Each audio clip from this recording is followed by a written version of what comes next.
आणि आता बातमी आहे तुम्हाला सतर्क करणारी। कुणी तुमच्याच पत्त्यावर आधार कार्ड, पॅन कार्ड आणि मतदार ओळखपत्र अशी महत्त्वाची कागदपत्र काढली तर असा प्रकार घडलाय, तोही दक्षिण मुंबईतल्या काळाबादेवी परिसरामध्ये। एका सोसायटीच्या पत्त्यावर फुटपाथवर राहणाऱ्या एकूण 148 लोकांनी ही महत्त्वाची कागदपत्र काढली। पण हे सगळं कसं आणि कुणाच्या आशीर्वादाने घडलं पाहूया। महापालिका निवडणुकांआधी गिरगावातला धक्कादायक प्रकार उघड।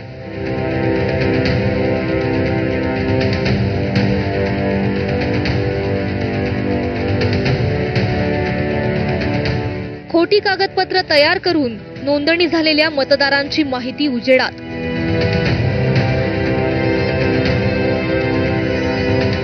मतदार यादीत हेराफेरी सुरू असल्याच्या आरोपावरून राष्ट्रीय पातळीवर जोरदार आरोप प्रत्यारोपाच्या फैरी झाडल्या जात आहेत।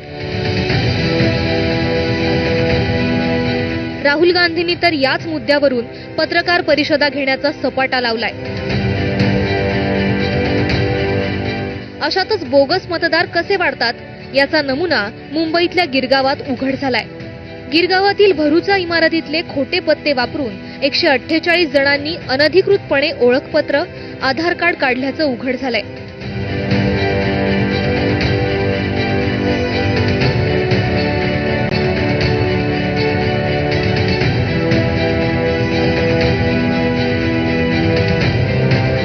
ही सर्व मंडळी परप्रांतीय असल्याचा आरोप सोसायटीमधल्या लोकांनी केलाय।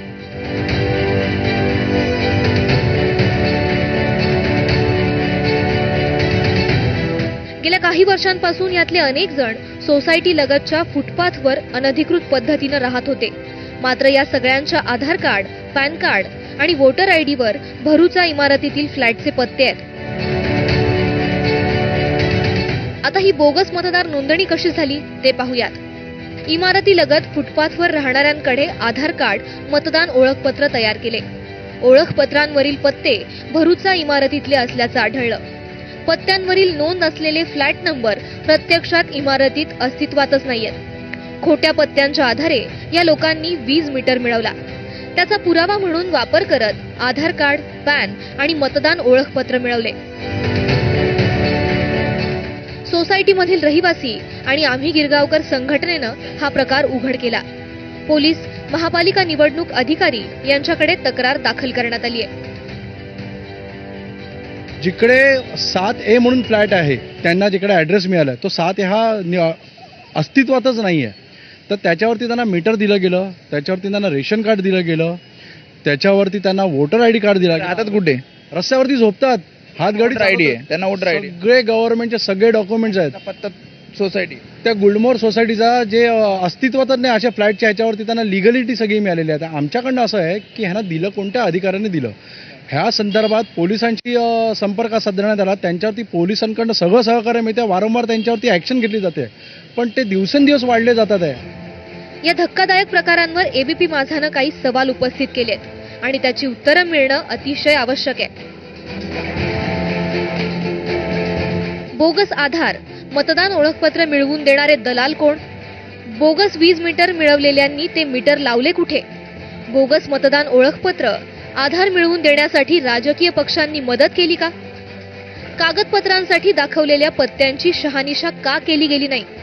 पत्त्यांची शहानिशा न करता मंजुरी देणारे अधिकारी कोण? गुन्हा दाखल केला मग तपास का होत नाही? निवडणूक आयोगानं या प्रकाराची दखल घेतली का? UID प्राधिकरणानं या बोगस आधार कार्डांची दखल घेतली का? बोगस आधार कार्ड, मतदार ओळखपत्र रद्द करणार का? मात्र या प्रकाराला अधिक काळ उलटून गेल्यामुळे निवडणूक अधिकाऱ्यांनी कारवाई करण्यास असमर्थता दर्शवली आहे।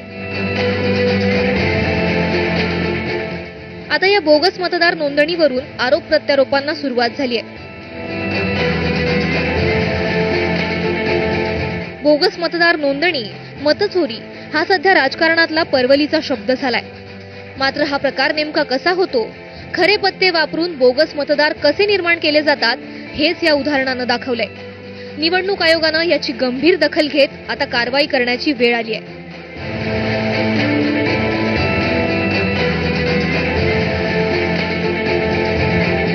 अशा प्रकारे वोटर आयडी मिळवून मतदान करण्याचा प्रत्येक भारतीयाला अधिकार आहे। मात्र जर तुम्ही इतरांच्या पत्त्यावर आपलं वोटर आयडी तयार करत असाल तर मात्र तुमच्यावर कारवाई होऊ शकते. आता अशा प्रकारे इतरांच्या पत्त्यावर हे वोटर आय डी असतील, आधार कार्ड असतील, पॅन कार्ड असतील, कोणी तयार करून दिले, यामागे नेमकं कोण आहे हे जरी समोर येऊ शकलं नसलं तरी तुम्हाला मात्र आम्ही सतर्क करत आहोत. कारण तुमच्या पत्त्यावर अशा प्रकारे इतरांनी कागदपत्र काढले नाही आहेत ना, लक्ष द्या. कॅमेरामॅन विनय राजभर समी वेदांतने, एबीपी माझा, मुंबई.